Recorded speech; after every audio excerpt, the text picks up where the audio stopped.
Mr. Malema, thank you so much for agreeing to join us this afternoon. Yeah. It's a big year for the EFF. You guys are turning 10. Looking back, man, during the time when you were expelled from the ANC, did you think that the EFF will grow and last this long?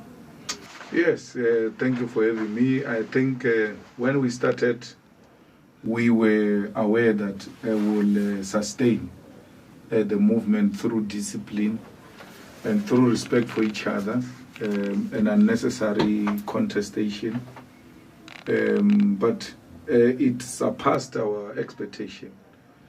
Because remember in 2014 when we were contesting first elections, we were polled at between 1% to 3%. We got 6, and the next elections we increased to 10. We hope to increase now. So, when we had a discussion with Floyd, it was like 1 or 2 seats in Parliament, so we can get ourselves back on the table to agitate for economic freedom. And we got more than that. Yeah. How difficult was the decision to form your own party? I remember the time when you were having problems in the ANC, you kept on saying, my blood is black, green and gold, you'll never leave the ANC, and you got expelled. How difficult was that decision to take, to say I'm forming Well, it was not an easy decision. I've been ANC all my life, and it was like you are denouncing yourself and trying to become something else. I mean, my grandmother was saying to me, how does it mean we no longer vote for Mandela? Is that what it means? Because that's what she has known all her life. It was emotionally a very difficult decision to take. But what satisfied me was the plea that I've made on several attempts: leave me with the membership, take the positions. You can even suspend me from not occupying any position for the next 5 years, for the next 10 years. But let me remain a member so that I can contribute at the lowest level. Because for me, it has never been about positions. It's about being active citizen who's able to make a contribution to society in a positive way. They said no. And I'm happy you're putting it correctly. I didn't leave the ANC. I was expelled from the ANC. And I pleaded and I said my blood is black, green and gold. Even when a man was down on his knees, you still kicked him. I had no option but to find an alternative. You cannot push a man against a wall and expect him to do any other thing except to come for you. And that's what they did, and that's what I had to do in response to what they did to me. When the EFF started around 2014, I remember we were crossing the country campaigning, and you were saying the way that it's growing, it's scary for you because you don't think you'll be able to manage such growth. How did you manage such growth, and does it still concern you the way the EFF is growing, the manner in which it's growing? Well, the good thing is to balance the quantity and transfer it into quality because you don't want to grow the organization and then be seized with huge responsibilities and at the same time you don't have people who are capable enough to can handle such responsibilities. So that's what was challenging. We are still growing at a very rapid speed, and I'm happy that we are beginning to attract a very important and quality people amongst our people and in the society, and that's what gives me confidence and allay my fears in terms of the growth versus quality, because the fear was that you will attract these people into voting for you, and then boom, you don't have enough quality to can handle the state. Do you have estimated figures now, the membership where you are? No, it's more than 1 million members of the EFF, and I always say to journalists, it's a verifiable number. It is in the membership system. The cards have been printed and delivered to the people, and Sunday Times is well within its right to come and say, okay, we want to bring our IT specialist and check if people are there and they're authentic and anything of that sort. So qualitative, quantitative number of 1 million plus and in possession of membership cards and still grow. And we have no less than 4,000 launched branches of the EFF in South Africa. Do you have an idea of where are your strongholds? Our strongholds is at the inland. We're doing well in Free State, which Free State came very late because we're struggling a lot in Free State. The second province that was not performing to expectation in the inland was Mpumalanga, which came to the party not so satisfactory, but they are there and they are showing a lot of commitment and growth. And then will be followed by Northwest, and then followed by Limpopo, and then Gauteng number 1. We got a shock of our life in 2021, where we got crazy numbers from KZN, not expected. And when the counting was happening in the 2021, we met our previous 2016 number, and then the SG said to me, we're going to pass it with this number. And then we went past the number, and he kept on putting higher numbers, and I said, you are unreasonable, it's not going to happen. And then we kept on passing it and passing it, and we're all like, where do these numbers come from? So I can safely say that the EFF has found a very comfortable home in KwaZulu-Natal. And even now, it is continuing to grow in a very unexpected way in that province. Then Eastern Cape and then Western Cape last. Do you know what causes this sudden growth of the EFF?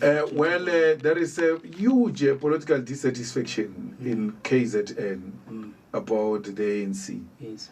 And the caliber of cadreship and leadership that the ANC has produced, it makes CiC Julius look like he's one of the best. Because if you look at what you have now and you look at CiC, you're like, I don't think this is what would actually take the main way. But it's good for me, and I have no reason to complain.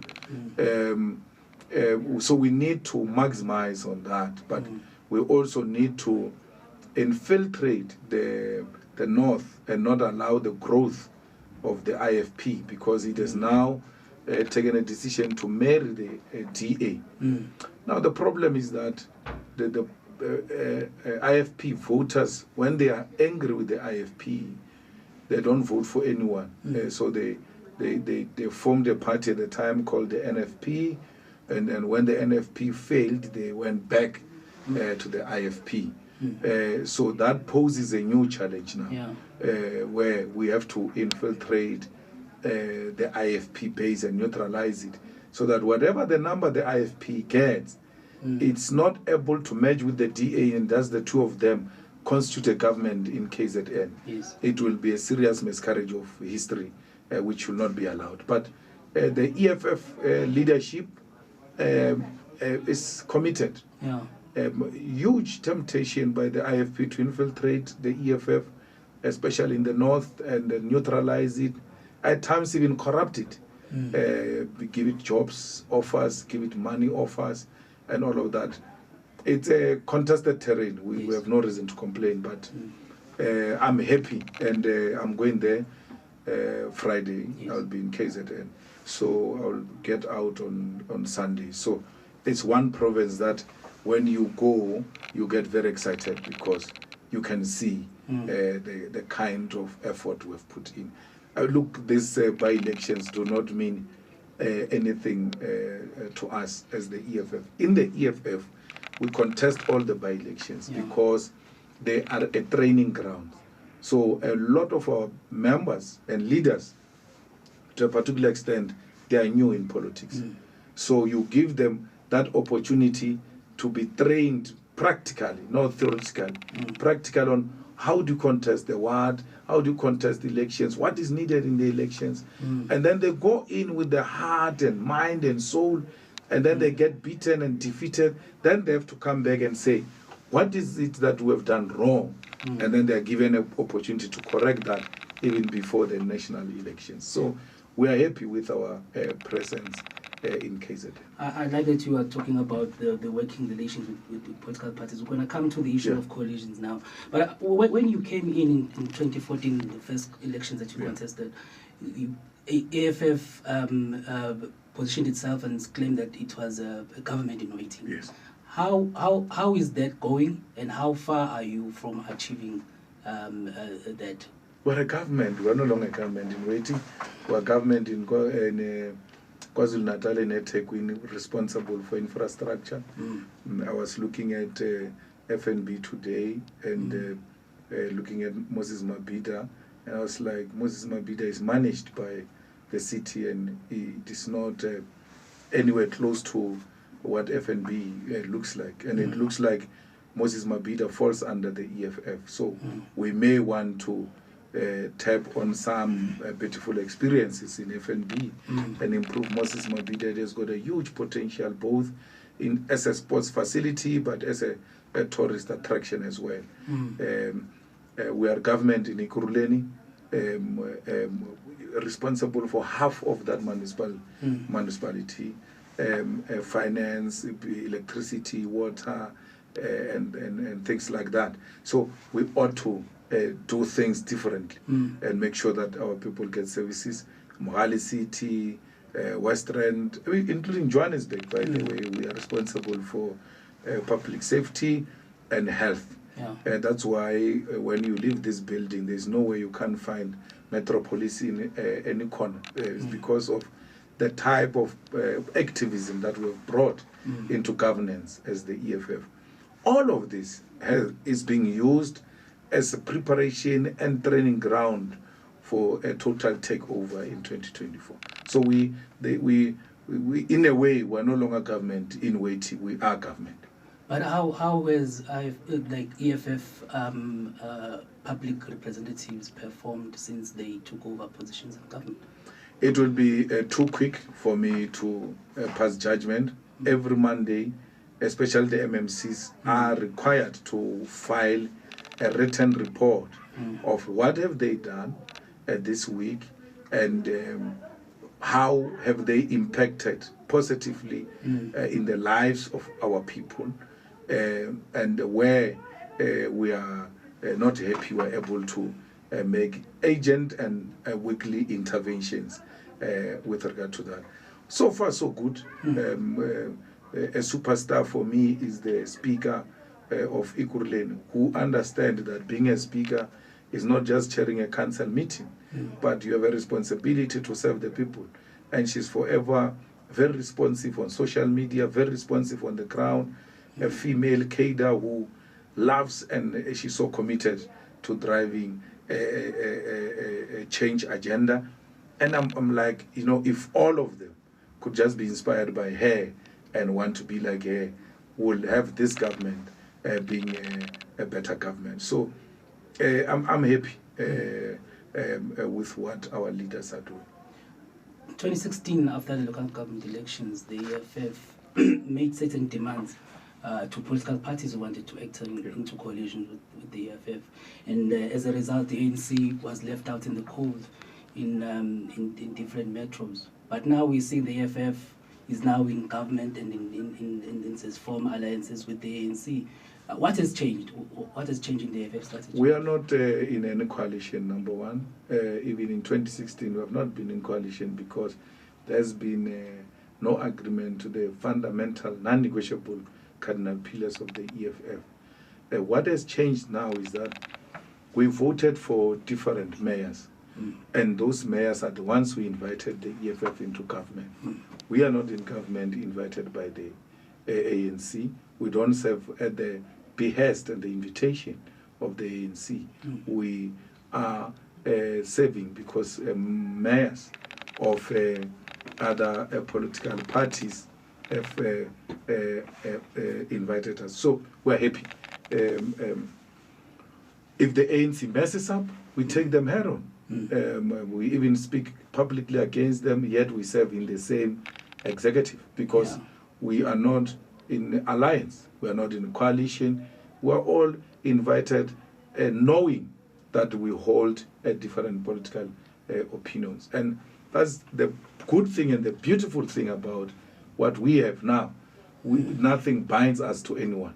We remain independent and we remain robust and continue to expose corruption. That's why we entered Ekurhuleni, expose corruption on the billboards that the city is generating almost 100 million plus instead of generating 600 million. There are a lot of illegal billboards that are going on and the money is not even coming to the city, goes into the pockets of individuals.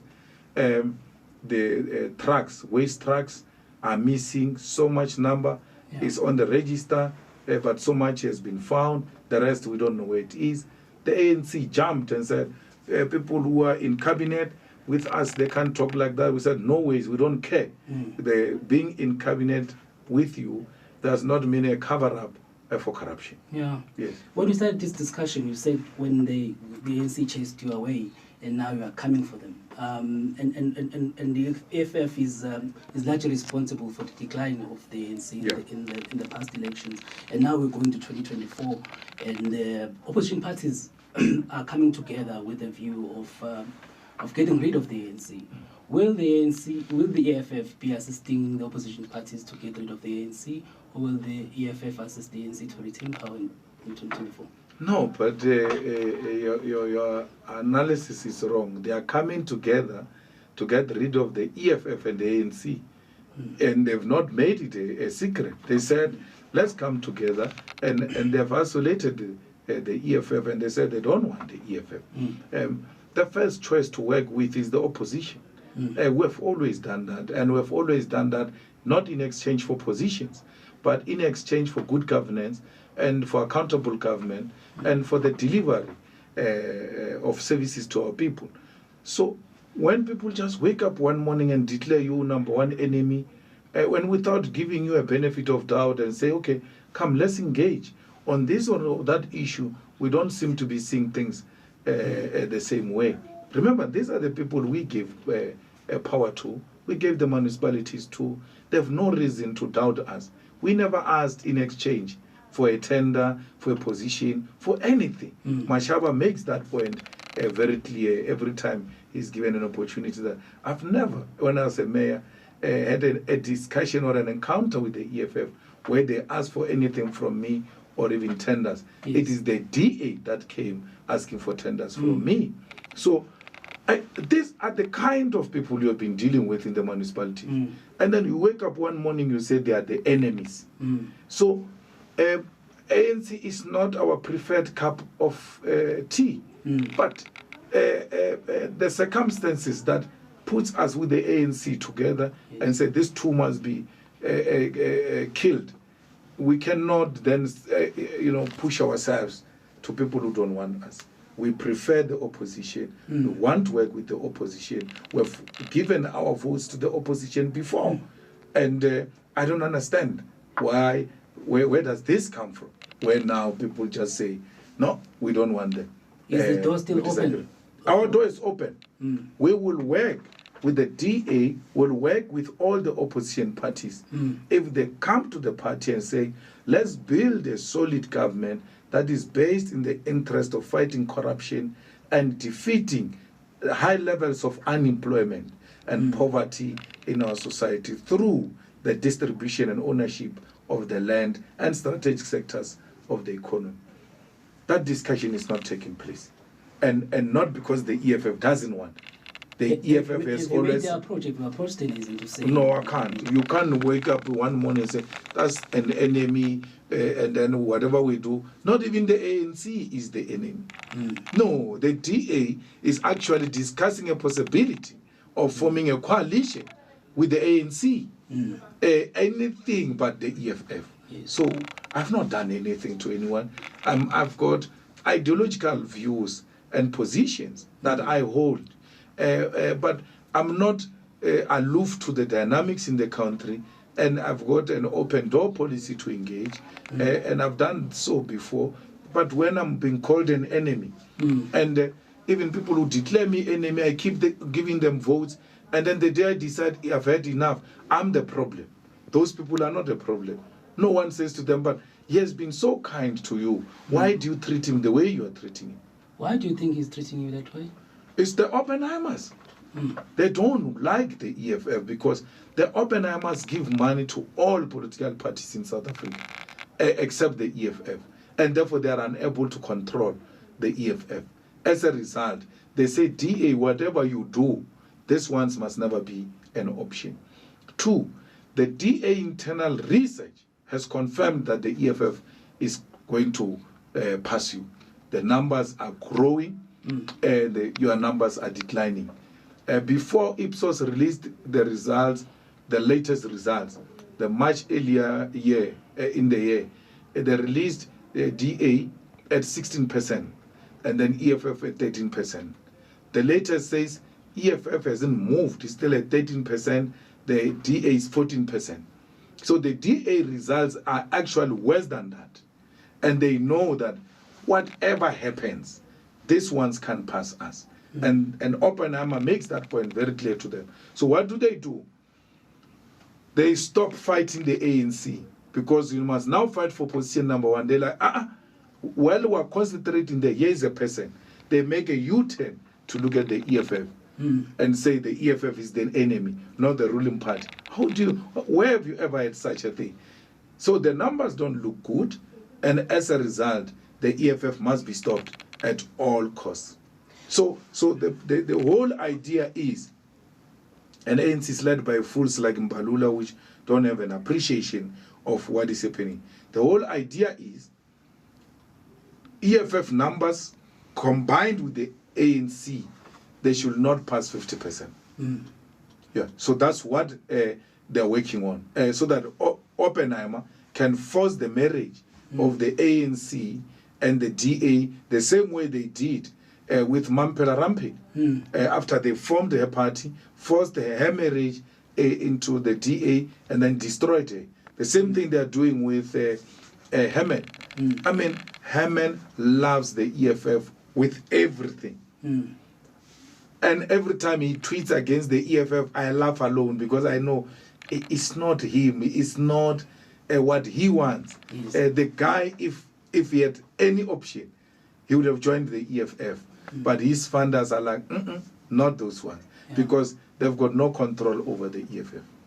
So it seems as if the situation that you are painting is a situation where the EFF and the ANC are being put in a corner, or maybe you can say maybe we are like being forced to work together by the DA in terms of what they are saying, because they are putting you in such a way that you are like come as a package. We are not working with the ANC and the EFF. No, they've put us like that. So in that situation, will the EFF ever consider maybe after the next government elections to then work with the ANC? We'll not have a problem working with the ANC as long as the ANC concede to the demands of the EFF.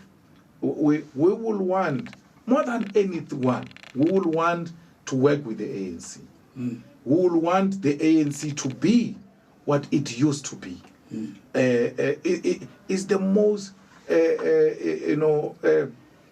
first choice you will want to have.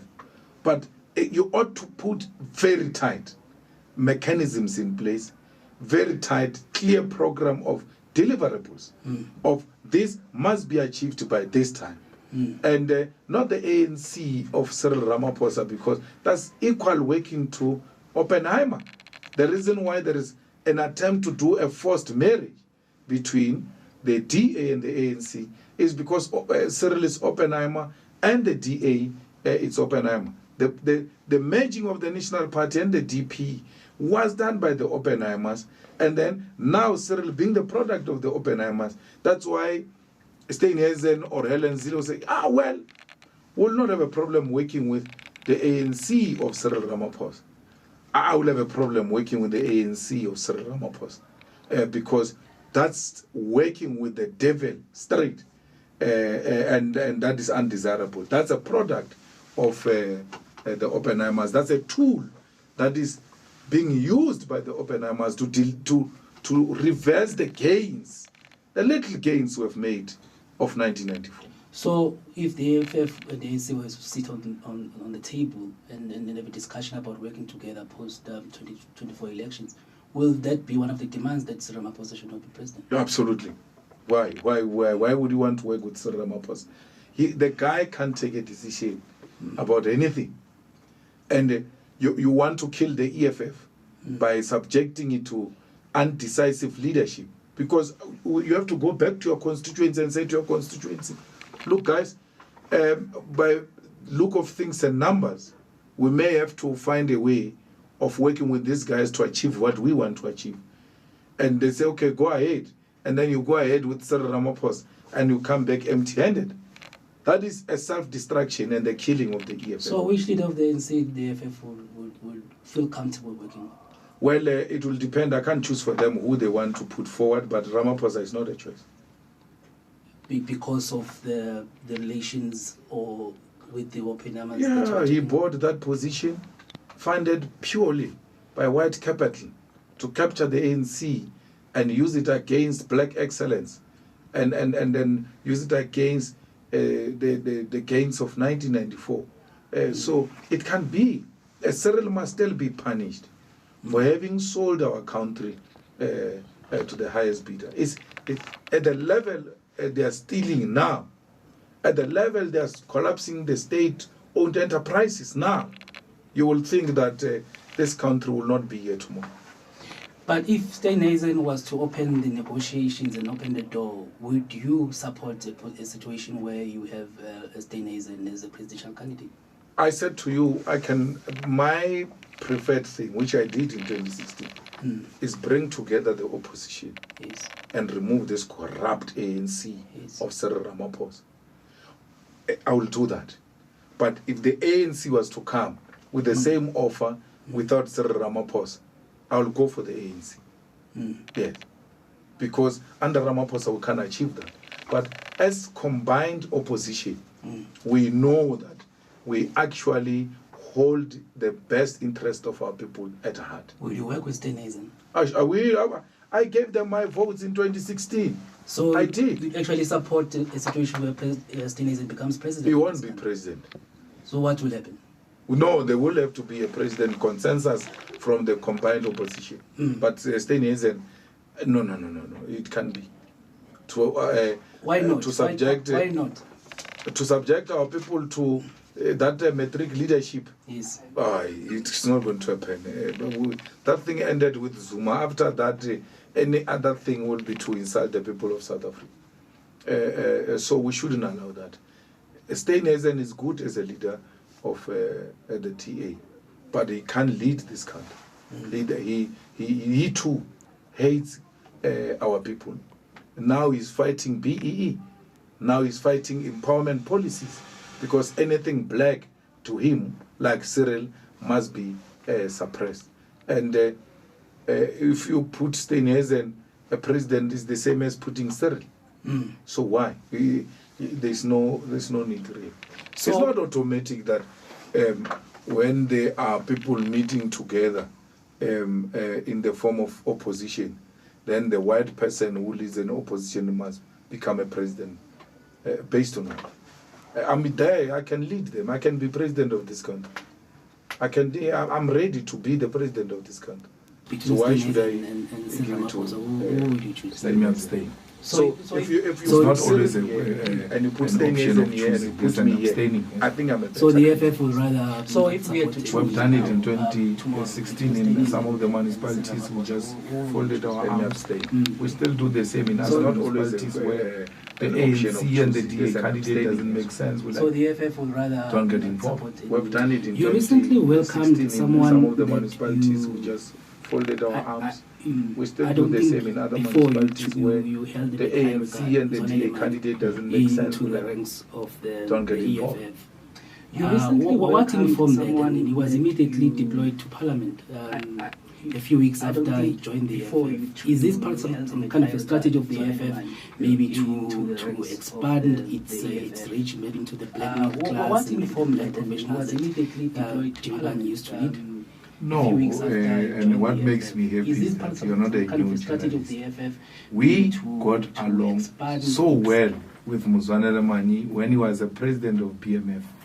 If you remember the debate on nationalization of mines and the banks when we were in the youth league, BMF used to support us extremely well. And as a result, me and Muzwane, we were very close. He used to invite me a lot at BMF events. And we then had differences when we left the ANC to form the EFF. Yes. And he remained with the ANC.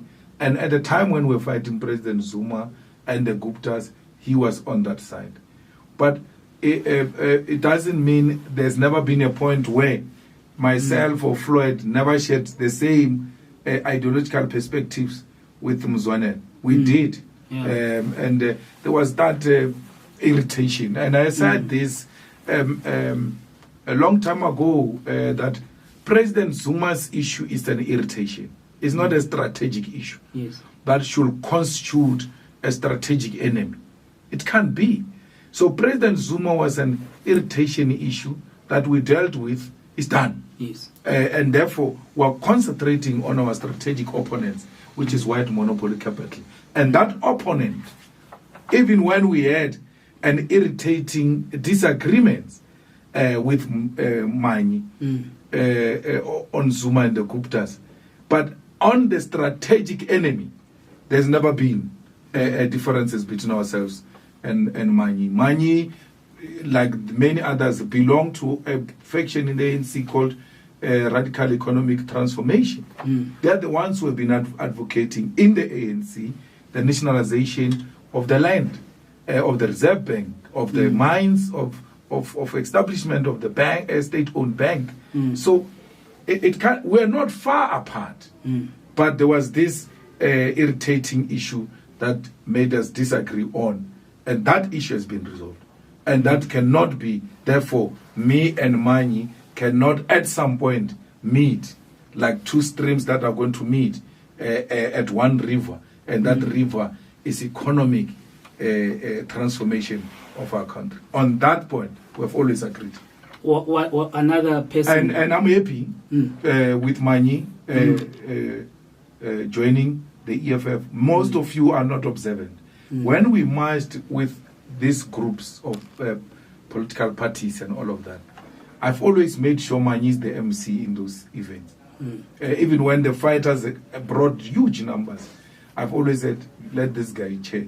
Because I always knew he's very good at articulation. He makes a very good appeal to a certain constituency. But he's a very knowledgeable person. Some of you, Jimmy, Muzwane is going to fight with me. He's a very knowledgeable guy if you give him time and listen to him. He worked for the state as a head of GCIS. That position requires a knowledgeable person, especially when it comes to matters of government. And he's very good at that.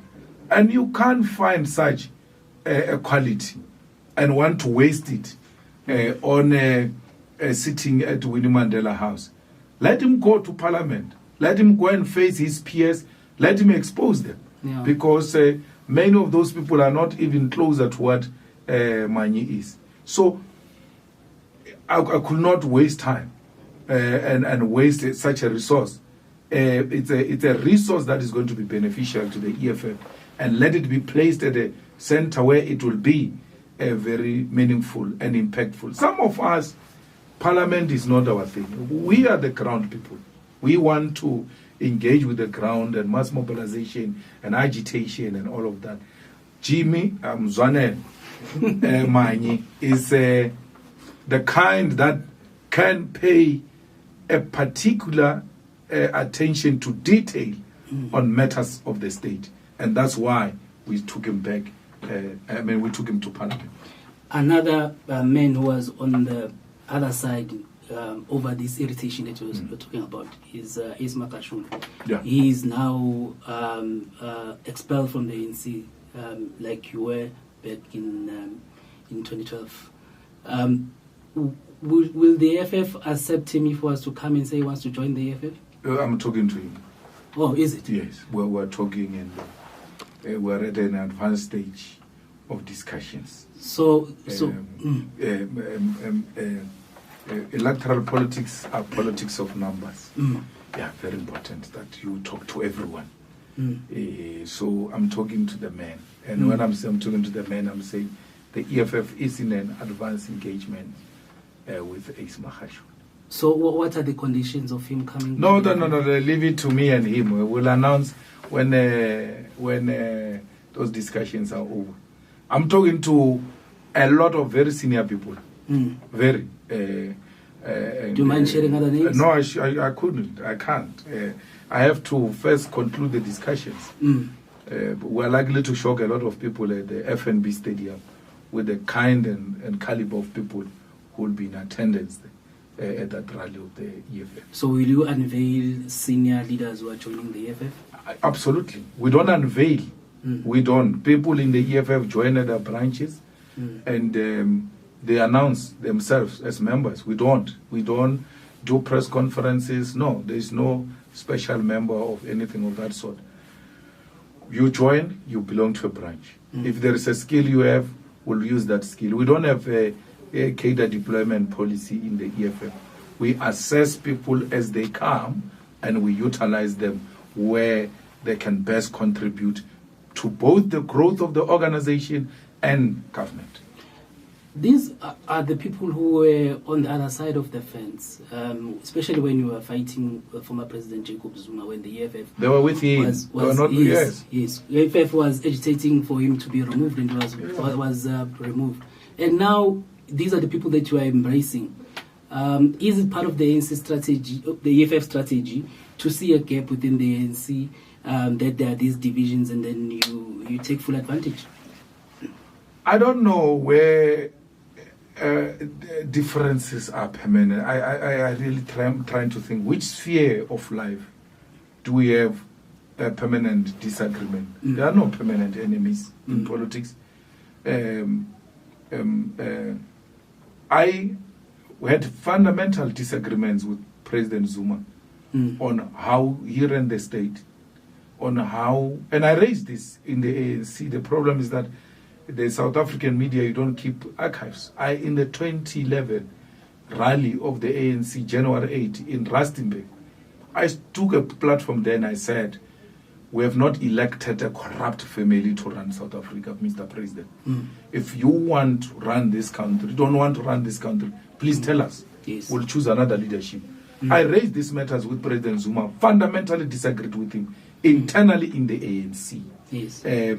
To a point where Ayanda Lodlo, when the next Monday, went to the NWC of the ANC and said I must be suspended for having expressed a view. Yes. And the meeting disagreed with it. So I disagreed with him and I got expelled. He eventually got removed as the president of South Africa. What else do I want from the guy? It's done. I must move to the next chapter of the revolution. And therefore, why is Mandela not being called a flip-flopper after the National Party took him to jail, after the National Party killed so many people, after de Klerk presided over Buipato massacre? Mandela made de Klerk deputy president of this country. Tactical moves in order to arrive at the strategic objective. Mandela, because what he was doing was fitting the narrative of the white establishment, he was not called what I'm being called today. Mandela never had permanent disagreements, even with the apartheid that killed people. Killed, literally arrested him and other comrades, killed Chrisani. When Chris was killed, de Klerk was the president. Mandela went to make de Klerk his deputy president of South Africa. I must treat Zuma different from how Mandela treated the enemy. Zuma has never been my enemy. We disagreed. And we did not pretend in that disagreement. We did so openly. And matters have been resolved. We need to move on now. Is he one of the people you're talking to, Zuma? No. I said I can't tell you names. But don't rule him out. But I can't tell you names. In the NHI was passed by Parliament. Yes. I know that it does not really meet fully the 7 cardinal pillars of the EFF, but the EFF supports the NHI. Yes. Where is the money going to come from to fund the NHI? Well, the money is there. Remember, we found the money in less than no time during COVID. And therefore, where there is a political will, there will always be a political way to resolve that matter. My biggest concern with the NHI is that you have to go to the health facility that is close to you in order to be a beneficiary of such a policy. And we know that most of our people have got no such health facilities next to them. And if they are not in a very better condition. So there is a political will. We've passed the first leg. It may not be as perfect as we would want to expect it to be. But once we pass the first leg, we will find the money within the state to finance this important policy that will address in the main the primary health care, which is what we are concerned about as the EFF. Yeah. Another issue that is in the news right now is the issue of the BRICS summit. Yes. You've, in your previous interviews, you've said that Vladimir Putin, the president of Russia, must be allowed to come to the country and he must not be arrested.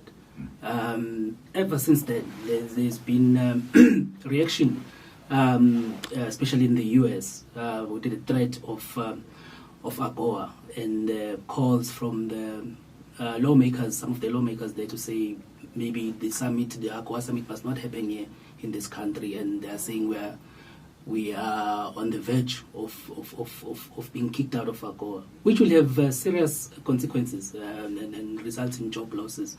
Do you still hold the view that we can risk such a diplomatic fallout with the US over Putin? My brother, for any political decision, there will be consequences. And we ought to be prepared for such political consequences. If we allow the US to dictate to us now on who can become our friend and who can't become our friend, and who can visit South Africa and who can't visit South Africa, then we must forego our sovereignty. Because then we should cease to be a so-called independent state and always ask the big brother whether we should allow this or not. So, and that's where I come from. President Putin must come here. He will find us at the airport. We'll receive him. I've seen that the Minister Patel has left the country to go and explain South Africa's position in order to save AGOA. It's always good to do business with the people who have money and with America and all of that, but that shouldn't take away our souls and our political independence. In the absence of AGOA, if they were to say they are excluding us from AGOA, we ought to find alternative markets. Russia is one of such markets that will be readily available to trade with us, but China in particular. And China, look at what it has done recently. Stopped taking a milli-meal from the US and said, I'm going to take directly from South Africa. So we should always have plan B and say, if the Americans are going to come in a way they are coming, what is going to be our alternative? South Africa cannot, even under such threats of AGOA, and not be thinking of what are the possible and alternative markets that can provide what we're benefiting from AGOA. So we shouldn't be imprisoned by America on the basis of AGOA and be unable to take a particular stand. And what is the stance we took? The stand we took as South Africa is we are not involved. We're not taking side. We are neutral. And therefore, we seek peace. And we need to resolve this matter. And the EFF says that stand is not even enough. We should be with Russia openly. We should supply Russia with armaments if we have, and all of that. South Africa still insists on being neutral. You get punished even for being neutral. And we want to regret our position. South Africa didn't do anything. We want worse than what South Africa has done. Because whether you do it or you don't do it, they are coming for you. They are coming to punish you. Do you think our relationship with Russia is more valuable than the relationship with the US? It is. Because Russia doesn't interfere in our political sovereignty. Doesn't interfere in our internal political dynamics. It does not put any army base facing our direction, threatening the sovereignty of the whole region. So why would we want to value a relationship of imperialism over a revolutionary relationship we'll have with Russia? The man who is currently acting president right now, Paul Mashatile, I know you've spoken about Cyril Ramaphosa and how you won't work with him. Will you work with an ANC that is headed by Paul Mashatile? Absolutely. He's a good brother. The good thing with Paul and what gives me comfort with him is that Stellenbosch doesn't like him. Paul, if he was to be honest, and you must put it there in one of your notes and ask him one day when you interview him, if he's honest, he will have to tell you that he went to ask that lady of the Oppenheimers, I forgot her name, is the one who gives TA money and these other people of the Action SA. He went to ask for the ANC money from that lady. And she said, no, I can't give the ANC money. I don't like the ANC. I like Cyril. And my liking of Cyril should never be confused to be meaning I like the ANC. So even when the ANC was deep in crisis and in trouble and Paul tried to reach out to the establishment, they rejected him. And the establishment, in its comfort, is able to speak openly that they don't trust the man.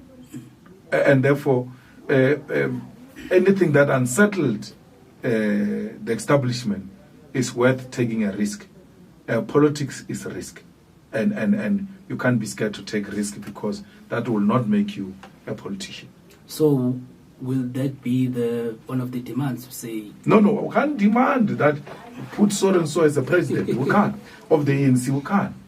We will demand that we can't work with this one and we'll put our reasons. And if they insist, they must count us out. If they say, okay, we hear you, we'll come up with a different candidate. We'll listen to them. Is Cyril the only candidate you want to work with in the ANC? There are many others. I mean, why would I work with Praveen? There's sort of many others. There are just a lot more people that are captured by the Oppenheimers and the Ruperts. And those people cease to think and put our interest aside when it comes to saving the interest of those guys. So there are certain people I would not even try to work with. How different are you from an ANC politician? If a voter was to say, now I'm making a decision, I don't want to vote for the ANC because of allegations of corruption, and maybe someone believes what you are saying, that they are captured by the Oppenheimers. But how different are you from the leaders of the ANC? You yourself, you've had allegations of corruption against you that did not proceed in court. You've had allegations against you on VBS and things like that. So how different are you from an ANC politician? Why should the public trust you?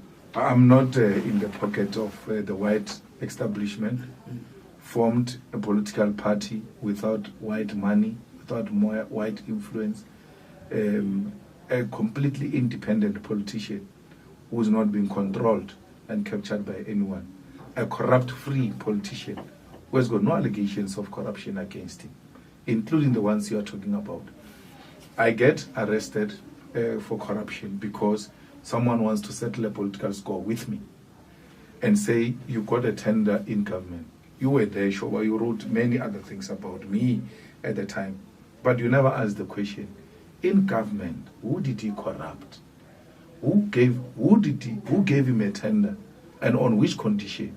That maybe Julius threatened this person, I'll fire you, I'll promote you, or I will give you some money. But there must be someone in government that this guy corrupted. Why was that person not charged alongside me? I've never worked for government, not once. And then I don't even know how the systems of government work when it comes to tenders. I heard, and it's you who should be going to clear my name because the court has failed, to take that court file and go witness after witness statements. You don't have to talk to them. All adjudication committee, tender committee, this and that. When I got the file, it was so interesting because I went one by one, the statement. All those people without exception said, they were asked a question, do you know Julius Malema? They said yes. How do you know him? On TV. Okay, in relation to this tender, we only saw on TV that he was involved with this company. No boss of ours told us, no one told us. He never came to talk to us. Because I disagree with you, you say you charge me with corruption. And the court says, but you're not ready for trial. He has been coming here. You guys, every time he comes here, you say you're not ready for trial. That time I'm fighting the president of the country. The charges get dropped. The president of the country gets removed. The new president comes in. I'm fighting that president. Till today, they have the power to reinstate the charges. Why are they not reinstating them, Shop?